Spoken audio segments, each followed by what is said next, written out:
Le Seigneur soit avec vous. Bonne nouvelle de Jésus-Christ selon Saint Jean.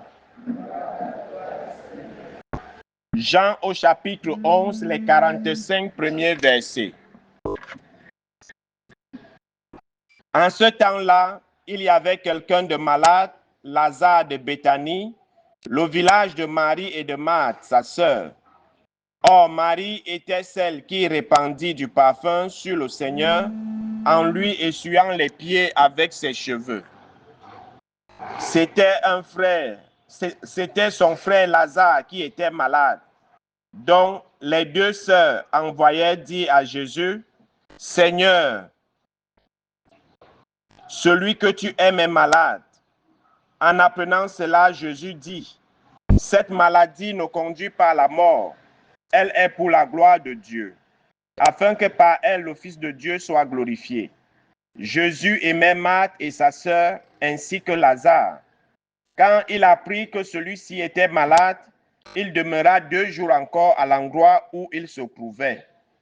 Puis, après cela, il dit aux disciples, « Revenons en Judée. » Les disciples lui dirent, « Rabbi, tout récemment, les Juifs là-bas cherchaient à te lapider, et tu y retournes? » Jésus répondit, « N'y a-t-il pas 12 heures dans une journée? Celui qui marche pendant le jour ne trébuche pas, parce qu'il voit la lumière de ce monde.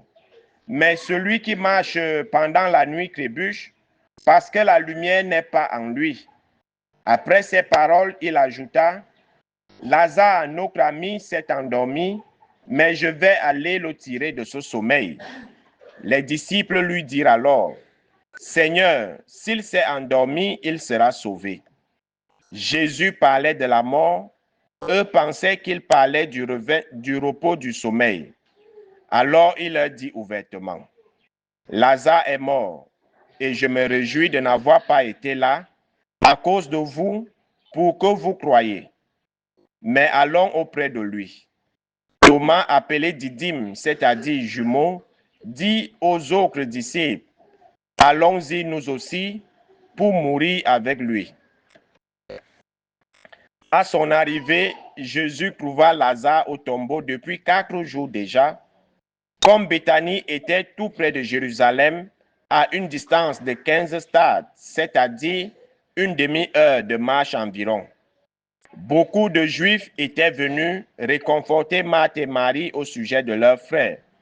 Lorsque Marthe apprit l'arrivée de Jésus, elle partit à sa rencontre, tandis que Marie restait assise à la maison. Marthe dit à Jésus, « Seigneur, si tu avais été ici, mon frère ne serait pas mort.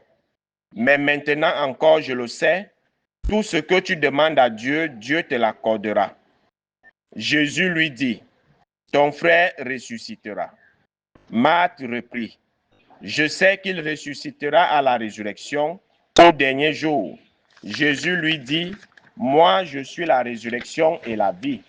Celui qui croit en moi, même s'il meurt, vivra. Quiconque vit et croit en moi ne mourra jamais. Crois-tu cela? » Elle répondit, « Oui, Seigneur, je le crois. Tu es le Christ, le Fils de Dieu. Tu es celui qui vient dans le monde. » Ayant dit cela, elle partit appeler sa sœur Marie et lui dit tout bas, « Le Maître est là, il t'appelle. » Marie, dès qu'elle entendit, se leva rapidement et alla rejoindre Jésus. Il n'était pas encore entré dans le village, mais il se trouvait toujours à l'endroit où Marthe l'avait rencontré. Les Juifs qui étaient à la maison avec Marie et la réconfortaient, la voyant se lever et sortir si vite, la suivirent. Ils pensaient qu'elle allait au tombeau pour y pleurer. Marie arriva à l'endroit où se trouvait Jésus. Dès qu'elle le vit, elle se jeta à ses pieds et lui dit, « Seigneur, si tu avais été ici, mon frère ne serait pas mort. » Quand il vit qu'elle pleurait et que les Juifs venus avec elle pleuraient aussi, Jésus, en son esprit, fut saisi d'émotion, il fut bouleversé et il demanda, « Où l'avez-vous déposé? » Il lui répondit, « Seigneur, viens et vois. » Alors Jésus se mit à pleurer. les Juifs disaient, « Voyez comme il l'aimait. » Mais certains d'entre eux dirent, « Lui qui a ouvert les yeux de l'aveugle, ne pouvait-il pas empêcher Lazare de mourir? » Jésus, repris par l'émotion, arriva au tombeau. C'était une grotte fermée par une pierre. Jésus dit, « Enlevez la pierre. » Marthe, la sœur du défunt, lui dit, « Seigneur, il sent déjà. C'est le 4e jour qu'il est là. » Alors Jésus dit à Marthe, « Ne te l'ai-je pas dit? Si tu crois, tu verras la gloire de Dieu. » On enleva donc la pierre. Alors Jésus leva les yeux au ciel et dit, « Père, je te rends grâce parce que tu m'as exaucé. Je le savais bien, moi, que tu m'exauces toujours, mais je le dis à cause de la foule qui m'entoure, afin qu'ils croient que c'est toi qui m'as envoyé. » Après cela, il cria d'une voix forte, « Lazare, viens dehors. » Et le mort sortit, les pieds et les mains liés par des bandelettes, le visage enveloppé d'un suaire. Jésus leur dit, « Déliez-le et laissez-le aller. » Beaucoup de Juifs qui étaient venus auprès de Marie et avaient donc vu ce que Jésus avait fait, crurent en lui. Acclamons la parole de Dieu.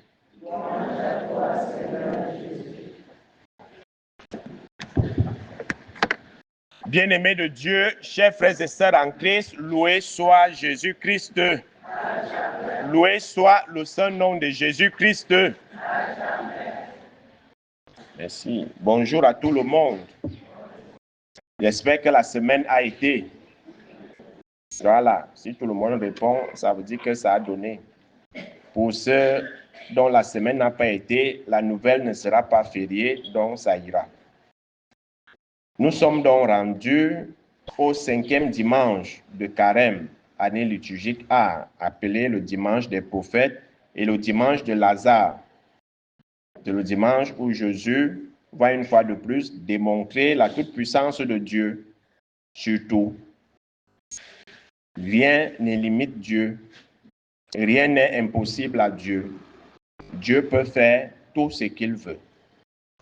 Et déjà, le livre du prophète Ézéchiel nous invite déjà à cette foi en Dieu, qui peut renouveler, qui peut redonner vie, même à ce qui est mort. Et Jésus le dit bien à Marthe, si tu crois, tu verras la gloire de Dieu.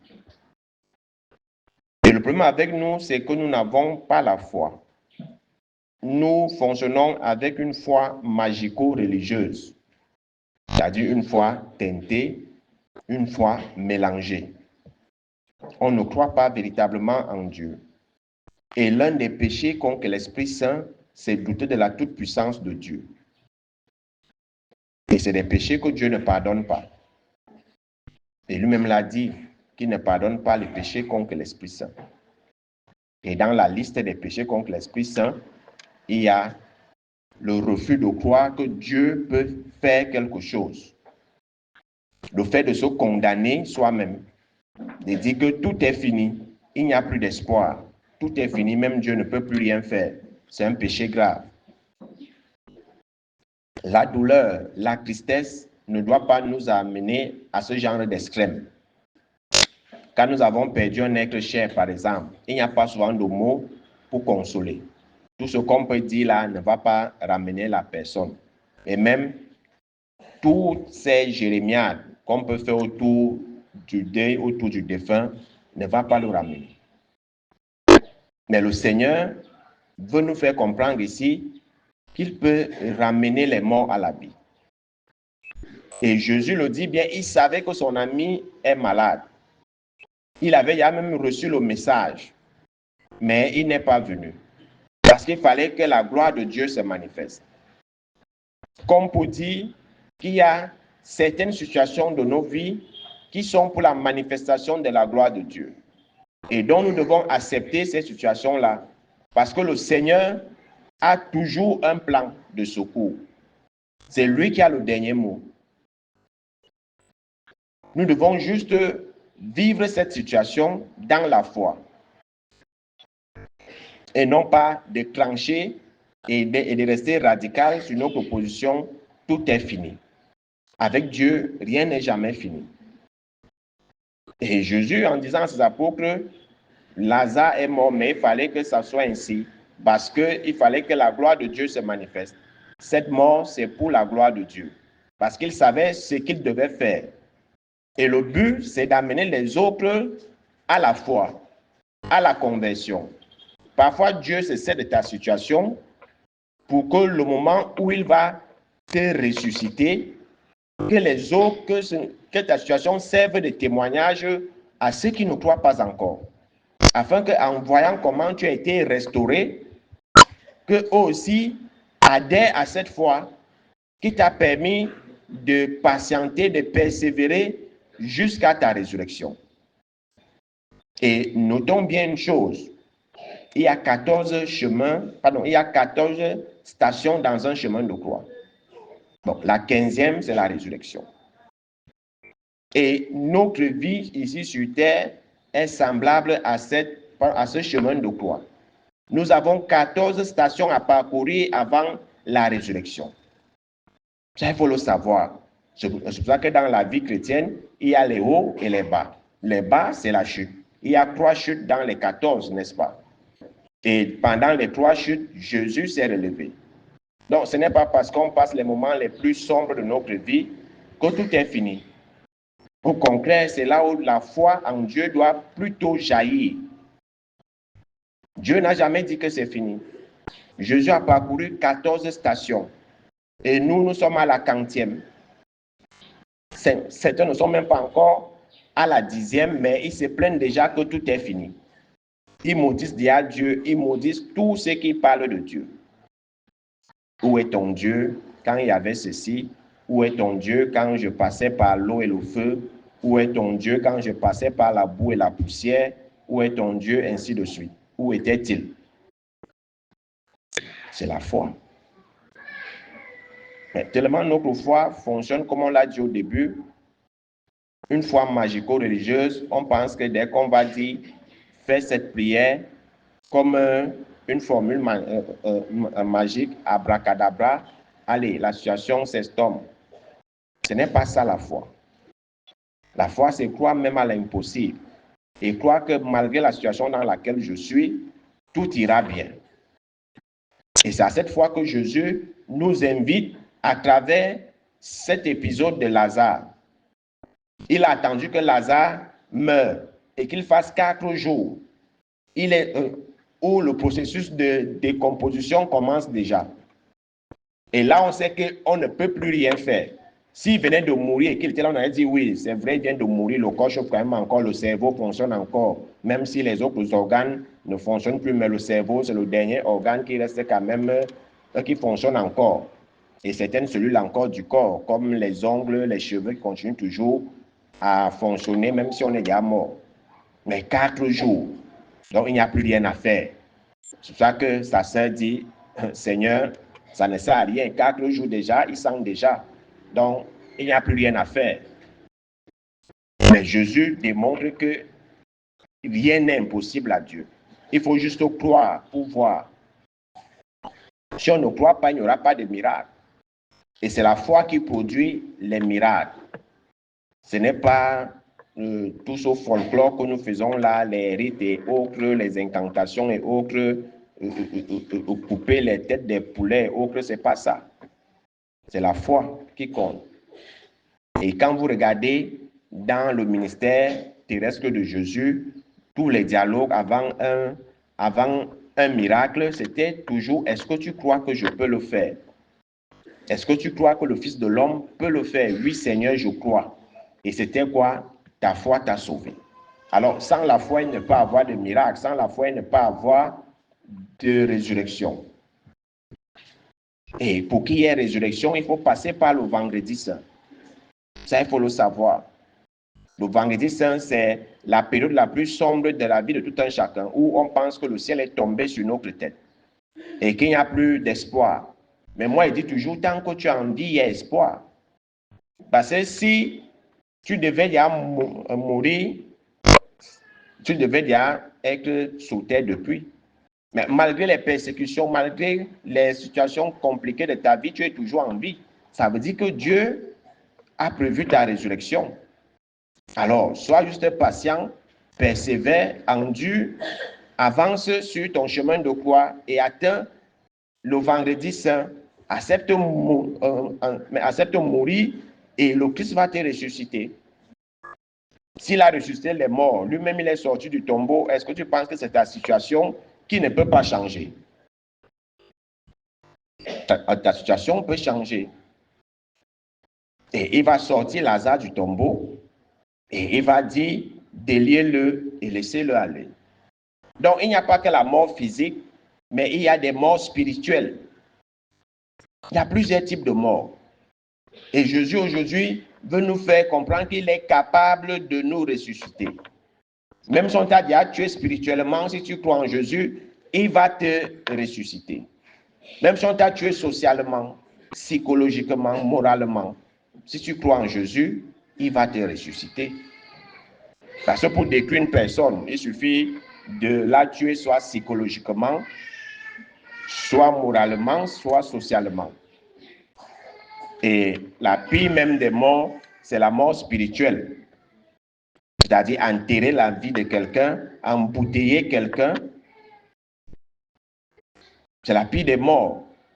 Alors, si nous croyons, Dieu va nous retirer de ces tombeaux. Dieu va nous retirer de ces cimetières où on peut enterrer nos photos.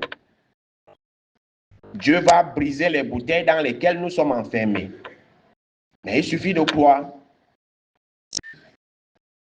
Si Jésus est mort, il est parti passer 3 jours sous terre. Ce n'était pas pour rien. Ça faisait partie de sa mission. Libérer ceux qui étaient captifs de la mort.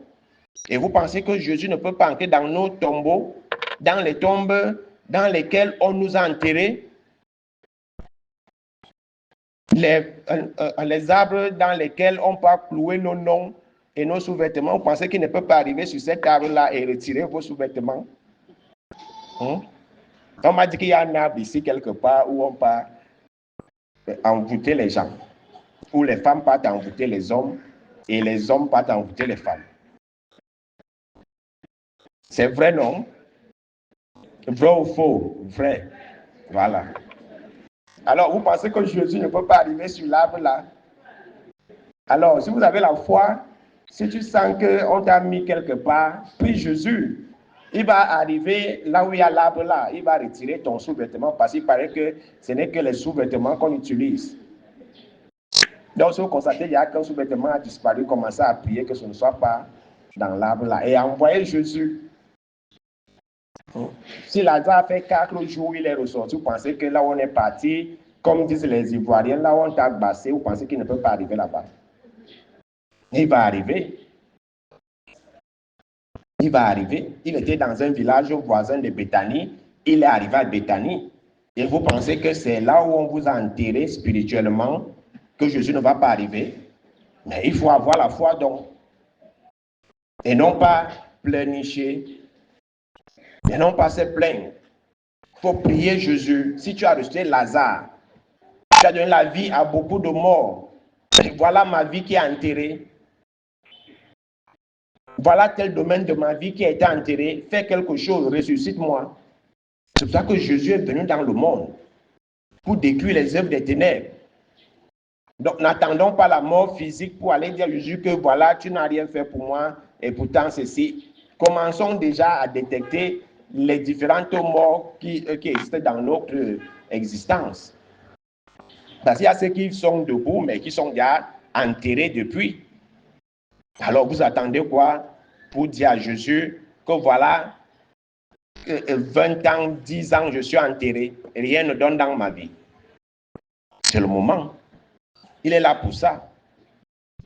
Donc, Jésus peut transformer toutes les situations de notre vie. Il peut transformer nos larmes en joie. Il peut transformer nos deuils en fête. Il suffit de croire, de lui faire confiance. Si tu crois, tu verras la gloire de Dieu.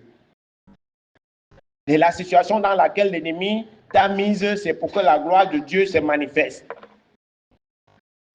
Ce n'est pas pour croire que ce n'est pas pour croire que l'ennemi est fort. L'ennemi n'est jamais fort. La force est un don de l'Esprit Saint. Donc Dieu ne peut pas donner, donc l'Esprit Saint ne peut pas faire ce don aux forces des ténèbres. Parce que j'entends souvent certains qui disent que mais les gars là sont forts, hein, le diable est fort, hein, les sorciers sont forts. Ils ne sont pas forts. La force est un don de l'Esprit Saint. Et donc ils ne peuvent pas jouir de ce privilège d'avoir les dons de l'Esprit Saint. Ils ne sont que rusés. Même l'intelligence, ils n'ont pas. Parce que l'intelligence est un don de l'Esprit Saint. Donc penser qu'ils sont intelligents, ils sont forts, ça c'est même un blasphème. Ça c'est même un blasphème. Ils ne sont que rusés. Et la ruse n'est pas l'intelligence. Donc croire qu'ils sont tellement forts que ce qu'ils ont dit ou ce qu'ils ont fait, rien ne peut plus donner vraiment. Ça c'est douter de Dieu. Ça c'est douter de Dieu. Et l'évangile de Lazare nous invite donc à retrouver cette foi en Dieu qui peut tout, qui peut m'aller même sous terre, même dans les profondeurs des abîmes, nous retirer et nous remettre dans la lumière. Beaucoup sont plongés dans les ténèbres. Et vous pensez que le Seigneur ne peut pas vous retirer de ces ténèbres pour son admirable lumière? Il le fait, il peut le faire. S'il l'a fait avec Lazare, qu'est-ce qui peut dépasser Dieu? C'est parce que notre foi n'est plus vraiment ancrée en Dieu. Notre foi fonctionne pour des miracles. Mais si tu vas à Jésus avec les idées que c'est un pourvoyeur de miracles, rien ne va se faire. C'est d'abord ta relation avec Dieu qui provoque le miracle. Si tu n'as aucune relation avec Dieu, il n'y aura pas de miracle. Et soit qu'on nous parle bien des liens que Jésus avait avec Marthe, Marie et Lazare. Pour montrer cette relation particulière qu'ils entretenaient. Alors, si moi aussi j'ai cette relation particulière avec Dieu, qu'est-ce qu'il va me refuser? Il ne me refusera rien.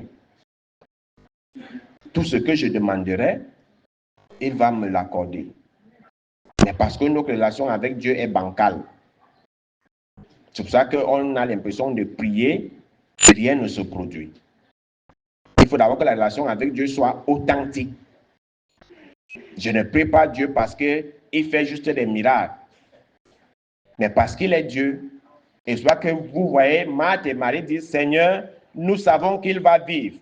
Nous savons qu'il va ressusciter au jour de la résurrection. Mais Jésus leur dit non, pas à la résurrection seulement, maintenant même, il va vivre. Vous voyez que leur relation était tellement profonde parce qu'ils croyaient aux paroles de Jésus, savaient que ceux qui meurent en Christ ne mourront pas au dernier jour, ils ressusciteront. Elles ne sont pas venus à Jésus disant que oui, on sait que tu es fort, tu as multiplié les pains, tu as délivré les possédés, tu as fait ceci, on sait que notre frère va sortir de son tombeau. Non. Ils croient aux paroles de Jésus. On sait qu'il va vivre, qu'au jour de la résurrection, il sera parmi nous. Mais Jésus va dire non, c'est maintenant. Alors, si ta foi, si ta relation avec Dieu est d'abord authentique, si tu ne viens pas à Dieu rien que pour les miracles, rien que pour ce que tu demandes, rien ne te sera refusé. Rien. Donc, si nous fonctionnons avec Dieu par intérêt, ce n'est pas la foi. Parce que la foi par intérêt, ce n'est pas la foi. C'est vrai que beaucoup commencent dans une église, se retrouvent dans plusieurs autres, avant de revenir dans l'église où ils étaient. Et après avoir fait le tour des églises, qu'est-ce qui a changé en toi? Est-ce que ta foi a grandi?